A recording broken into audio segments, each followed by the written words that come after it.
Hi guys, இன்னைக்கு டே 26. இன்னைக்கு நம்ம காலையில் 7 மணிக்கெலாம் எழுந்து அசைன்மெண்ட் எழுத உக்காந்துட்டோங்க. ஏன்னா காலேஜில் மண்டேவே சப்மிட் பண்ணணும்னு சொல்லிட்டாங்க. அதனால நம்ம சாட்டர்டேவே முடிச்சாதாங்க கரெக்டாக இருக்கும்.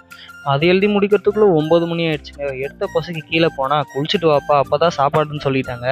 நானும் நல்ல பிள்ளையா குளிச்சுட்டேங்க. நீங்களும் நல்ல பசங்களா காலைல குளிச்சுட்டு சாப்பிடுங்க. ஸ்கூலாக இருந்தாலும் லீவாக இருந்தாலும் அப்படியே ஒரு படத்தை பார்த்துட்டு சாப்பிட்டு முடிச்சிட்டேங்க. ஒரு குட்டி தூக்கத்தை போட்டுட்டு வருவோன்னு பார்க்கறதுக்குள்ளே பார்த்தா மதியானம் ஆயிடுச்சுங்க. எப்படா சாப்பிட்டோன்னே தூங்குறேன்னு கேட்காதீங்க. அந்த படத்தை ஃபுல்லாக பார்த்துட்டு தாங்க வந்தேன். பிசியில் கேம் விளான்னு பார்த்தா பையன் ஒர்க் ஆக மாட்டேன். நம்ம கண்ணில் இந்த ஃப்ரூட் மாட்டினோடனே எனக்கு அந்த டே 5 vlog தாங்க ஞாபகம் வச்சு. அப்படி இருந்தாலும் அந்த கோவா முடிச்சுட்டு நெக்ஸ்ட் நம்ம கண் அந்த ஆரஞ்சு பக்கம் போயிடுச்சு. இதோ பாருங்க, இப்போ நம்ம பார்க்க போகிறது எப்படி ஆரஞ்சு குடிக்கிறது. முதல்ல அந்த ஆரஞ்சை மெல்லமாக எந்த தோலும் பிரியாத மாதிரி ஒன்று ஒன்றா உரிச்சிக்கோங்க. அப்போ தான் இந்த மாதிரி ஃப்ளவர் மாதிரி வரும். இதை நீங்கள் ஈஸியாக டஸ்ட்பின்லேயும் போட்டுக்கலாம். அதை சாதாரணமாகவே உரிச்சு சாப்பிட்லாம்லாம் நீங்கள் சொல்லக்கூடாது. ஏன்னா அப்போ தான் 60 செகண்ட் கண்டென்ட் ஓட்ட முடியும். எனக்கும் வேலைக்கு டைம் ஆயிடுச்சு. நீங்கள் மறக்காமல் சப்ஸ்கிரைப்.